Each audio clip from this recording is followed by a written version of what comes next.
Hi everyone, welcome back to our videos. My name is Alex John. I'm the project manager at JJ Architect. In our last video, we briefly introduced you to the new housing action plan by the City of Vancouver and specifically talked about the R11 zoning. We've also taken a look at the four different unit layout configurations on a 10-meter frontage lots. Today, we'll be taking a look at the 13.4 meter and 15.1 meter lots configurations.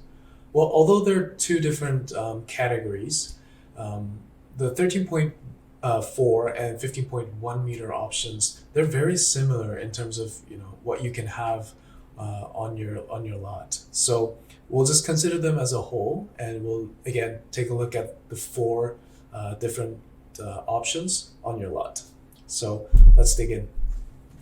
So if you take a look at the left side of the screen here, we have one option, and as you can see, you can probably notice that we have much bigger and massive building within the lot, and of course more units.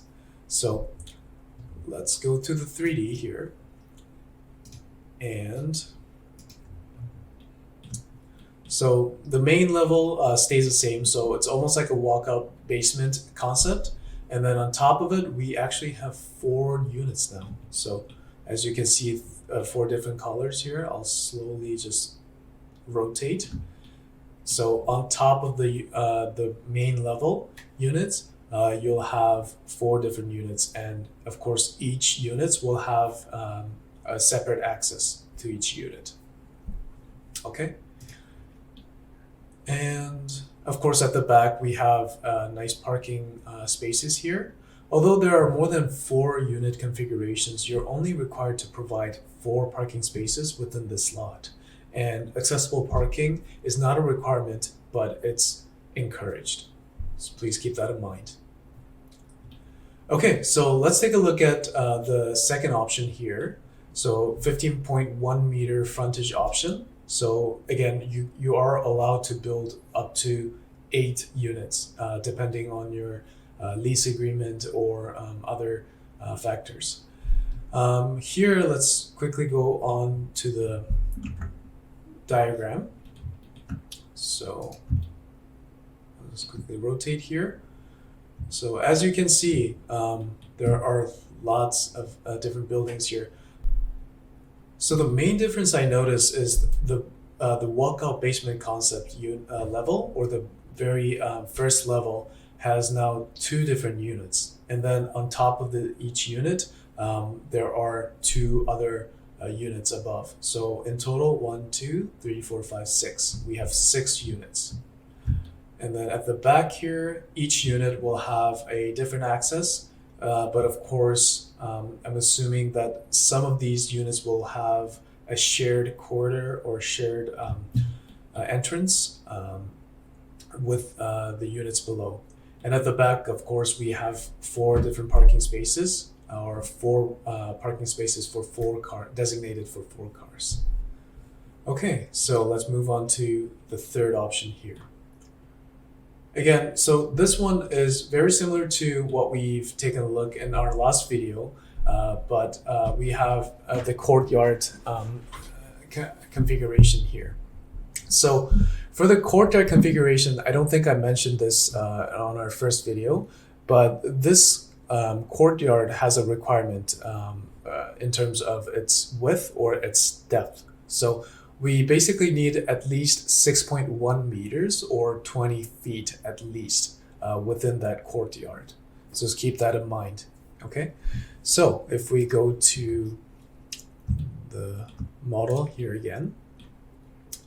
So again, nice main level on the 2 sides. So you can notice that as soon as the frontage gets wider from the 10-meter frontage, we tend to have the side-to-side or side-by-side unit configurations. So at the bottom here, you have 2 different units, and then on top of them, you have 2 other units. So 4 units within the principal building, and at the back, you have 1 dwelling unit above the parking space. So 5 units in total. Okay. So let's take a look at the last option here. So this is another option with the courtyard configuration. Again, you need to maintain that 6.1 meter or 20-foot depth of that courtyard, and you have a nice main building at the front and yeah, two different units at the back. So let's take a look at that in 3D.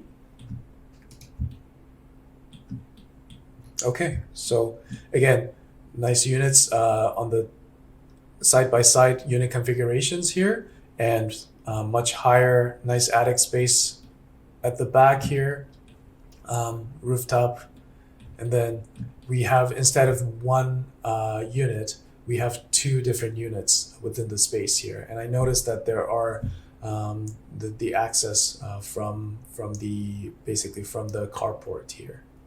Okay, so that is our last option.